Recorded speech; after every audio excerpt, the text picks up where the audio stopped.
오늘 말씀 제목이 여호와가 이같이 말하노라. 포로에서 귀환했었던 이스라엘 백성들이 아주 손꼽아 기다리면서 바랬던 소망이 뭐예요? 다시 택한 예루살렘 성읍이 다시 넘치도록 풍성할 것이다.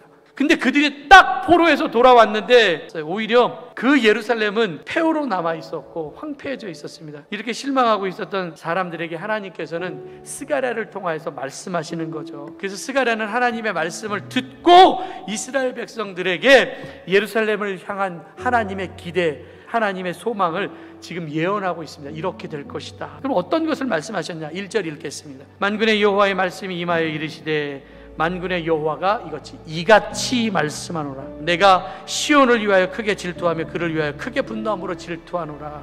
하나님께서 우리에게 마음이 두 마음으로 딱 나누어지는 것을 원하지 않습니다. 오늘 말씀하시는 질투하신 하나님께서 우리를 사랑하시는데 하나님도 우리를 온전하게 사랑하고 우리도 하나님 온전하게 사랑해야 된다. 다른 곳에 눈 돌리면 안 된다. 질투할 정도로 자기 백성을 사랑하신 하나님께서 시온에 돌아와 그들과 함께 하셨다라고 말씀하십니다. 3절 읽겠습니다. 여호와가 이같이 말하노라. 내가 시온에 돌아와 예루살렘 가운데 거하리니 예루살렘은 진리의 성읍이라 일컫겠고 만군의 여호와의 산은 성산이라 일컫게 되리라. 두 번째 뭐라고 말씀하십니까? 하나님께서 내가 돌아왔은즉 예루살렘에 거하리라.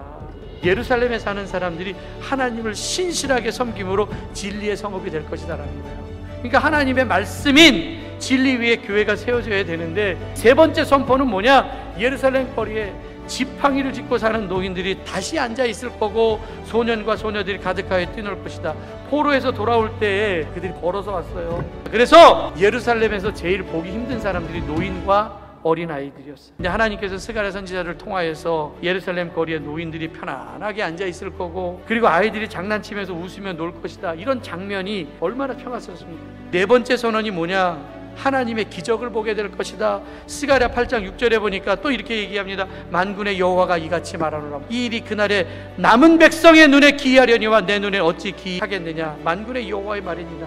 바벨론에서 포로로 돌아왔는데 황폐해졌다고 그러잖아요. 사람의 눈으로 볼 때 무너지고 황폐해진 도시, 회복될 가능성이 안 보이는 거예요. 그러나 하나님은 이 일이 그날의 남은 백성의 눈에는 기이하려니와 내 눈에 어찌 기이한 일이 되겠느냐. 이거 도시 회복되는 거 내가 한번 한다고 하면은 이거 일도 아니야. 전능하신 하나님께서 하신다고 하는데 이건 못하실 일이 없죠. 내가 풀 수 없을 정도의 어렵고 힘든 문제가 있다 할지라도 하나님께서 개입하시면 기적처럼 풀릴 줄 믿습니다.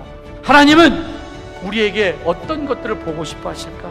오늘 7절 8절이 결론이에요. 만군의 여호와가 이같이 말하노라. 내가 내 백성을 해가 뜨는 땅과 해가 지는 땅에서 구원하여 내고 인도하다가 예루살렘 가운데 거주하게 하리니 그들은 내 백성이 되고 나는 진리와 공의로 그들의 하나님이 되리라. 하나님의 선포는 흩어져 있는 모든 사람들이 해 뜨는 땅에서부터 해 지는 땅끝까지 구원해내고 그들을 인도해서 하나님의 백성으로 살게 하는 것. 오늘 말씀 여러분 기억하면서 하시기 바랍니다. 오늘 교회를 바라보시면서 하나님은 동일한 기대를 가지고 계십니다. 이런 일들이 과연 이루어질 수 있을까? 의심하지 마십시오. 하나님은 기적을 일으키시는 분입니다. 우리는 하나님 마음에 합한 대로 하나님의 말씀하신 하나님의 거룩한 꿈이 나와 그리고 여러분 그리고 우리 교회를 통하여서 이루어질 수 있기를 주님의 이름으로 간절히 축원합니다.